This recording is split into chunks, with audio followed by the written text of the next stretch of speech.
Hello students, welcome to my class. Let us now discuss goods and services tax and what are the reasons behind bringing goods and services tax to the market. Okay? Students, prior to 1st July 2017, we had a number of indirect taxes such as VAT, excise, service tax, etc. From 1st July 2017 onwards, the Government of India has abolished all such indirect taxes and introduced a new indirect tax called Goods and Services Tax, GST. GST is a consumption-based tax which is levied when one buys or transfers goods or services or both. GST is to be levied at every point of sale, transfer of goods or services or both. GST has replaced all former indirect taxes levied by central and state government.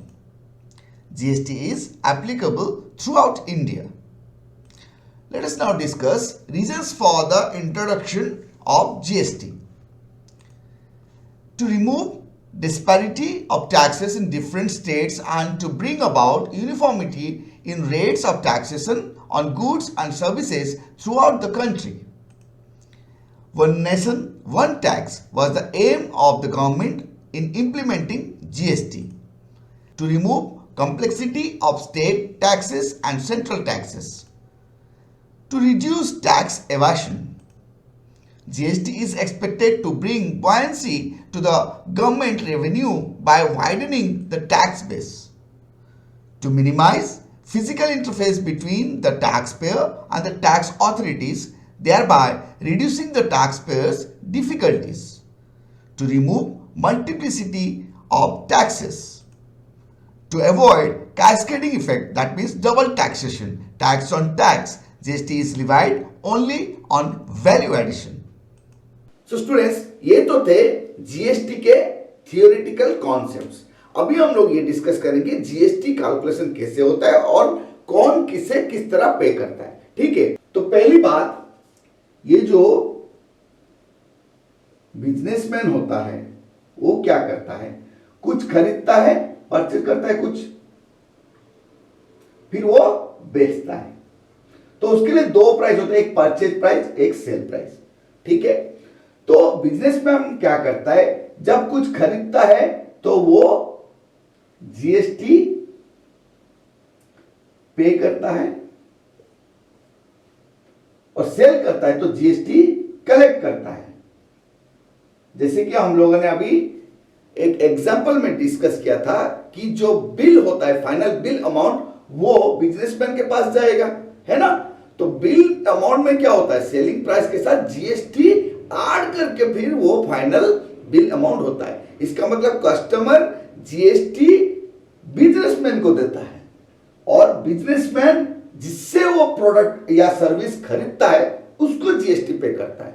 फिर government के पास किस तरह से GST आएगा, है ना. तो देखो, tax deposited with the government, ये कितना होगा, GST on sale minus GST on purchase. मतलब GST collected minus GST paid, है ना.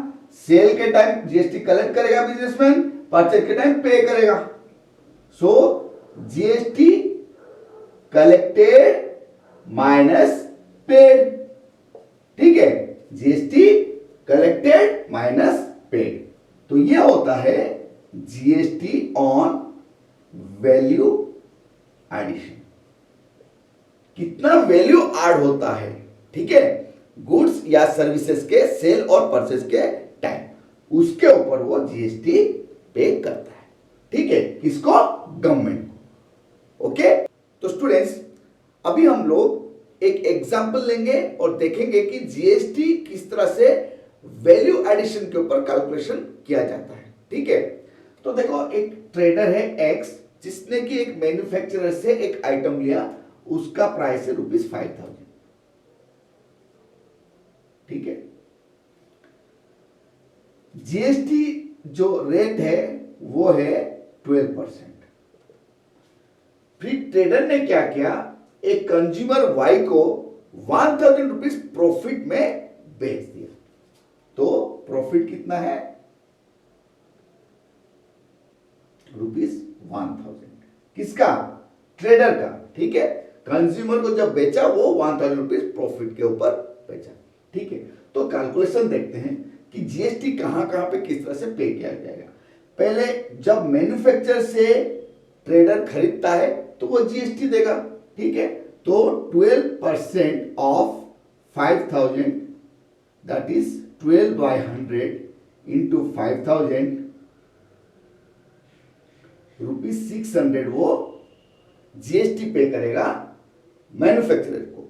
तो मैन्युफैक्चरर को वो कितना पे करेगा, ₹5,000 प्लस ₹600, ₹5,600। ये मैन्युफैक्चरर का बिल होगा जो ये पे करेगा। ठीक है, 600 जीएसटी पे कर रहा है। फिर वो आएगा कंज्यूमर वाई को बेचेगा प्रॉफिट 1,000 के साथ। तो कॉस्ट प्राइस ₹5,000 है, प्रॉफिट ₹1,000। तो सेलिंग प्राइस तो हो जाएगा 5,000 प्लस 1,000, दैट इज ₹6,000। ये हो जाएगा selling price of trader X to consumer Y.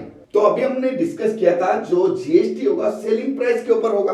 तो अभी वो जीएसटी कंज्यूमर कितना देगा, 12% ऑफ ₹6,000, दैट इज 12/100 इंटू 6,000, ₹720 देगा।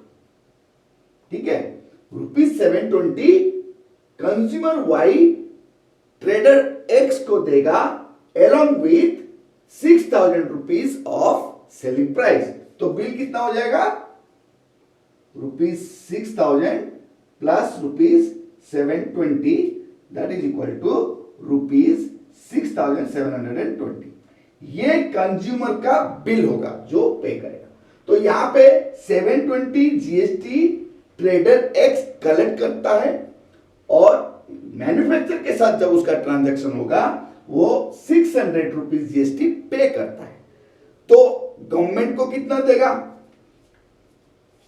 GST paid to government, that is ₹720 जो वो कलेक्ट किया है माइनस ₹600 जो वो दिया है, ₹120। ये जो 120 रुपीज है वो गवर्नमेंट के पास वो जमा करेगा। ठीक है, तो ये हो गया हमारा जीएसटी। तो अभी जीएसटी ऑन वैल्यू एडिशन क्या होता है, देखो ये कॉस्ट प्राइस था और ये सेलिंग प्राइस। तो कितना वैल्यू ऐड हुआ, value addition is equal to ₹6,000 minus ₹5,000, that is ₹1,000, है ना। वैल्यू 5,000 था, 6,000 हो गया तो 1,000 ऐड हुआ। So 12% of 1,000 is equal to 12/100 into 1,000, ₹120। See both are same. तो ये जो जीएसटी होता है वो टैक्स ऑन वैल्यू एडिशन होता है। ओके, समझ में आया स्टूडेंट्स। जीएसटी के बारे में, उसके कैलकुलेशन के बारे में हमने डिस्कशन तो किया है, लेकिन बार बार हम लोग बोल रहे हैं कि गुड्स एंड सर्विसेज टैक्स। तो ये गुड्स क्या होते हैं, वो सर्विसेज क्या होते हैं देखते हैं। ठीक है, गुड्स मतलब anything that can be moved, कुछ भी, कोई भी एक प्रोडक्ट मूव कर सकते हैं, उसके सेल और परचेज के टाइम जीएसटी का कैलकुलेशन होगा। जीएसटी में सिक्योरिटीज नहीं आते हैं। सिक्योरिटीज मतलब क्या होते हैं, ये जो शेयर्स, ठीक है, कुछ भी पॉलिसीज, ये सब सिक्योरिटीज में आते हैं। ठीक है, ये गुड्स नहीं है, ये क्या है? सर्विसेज। सर्विसेज में क्या आ जाएगा? से बैंकिंग हो गया, शेयर्स, पॉलिसीज, ठीक है, ये सब सर्विसेज है। एनी काइंड ऑफ सर्विस जो हम किसी को प्रोवाइड करते हैं तो उस टाइम भी हम चार्ज करते हैं जीएसटी। तो ये दोनों केसेस में जीएसटी कैलकुलेशन होगा। जीएसटी किसको पे करेंगे? हम गवर्नमेंट को पे करेंगे। क्यों करेंगे? जीएसटी पे करेंगे तो हमारे देश का ही भला होगा। ठीक है स्टूडेंट्स, आज हमने जीएसटी किस तरह से कैलकुलेशन किया जाता है, कौन किसको पे करता है, उसके बारे में हमने कुछ एग्जांपल्स लेके भी देखा। आशा करता हूं तुम लोग को समझ में आ गया होगा। अगर नहीं तो वीडियो को दोबारा वॉच कर लो, पक्का समझ में आ जाएगा। ठीक है, तो फिर मिलते हैं और एक नए क्लास में कुछ नए कॉन्सेप्ट के साथ। तब तक keep revising, keep practising and most importantly keep smiling.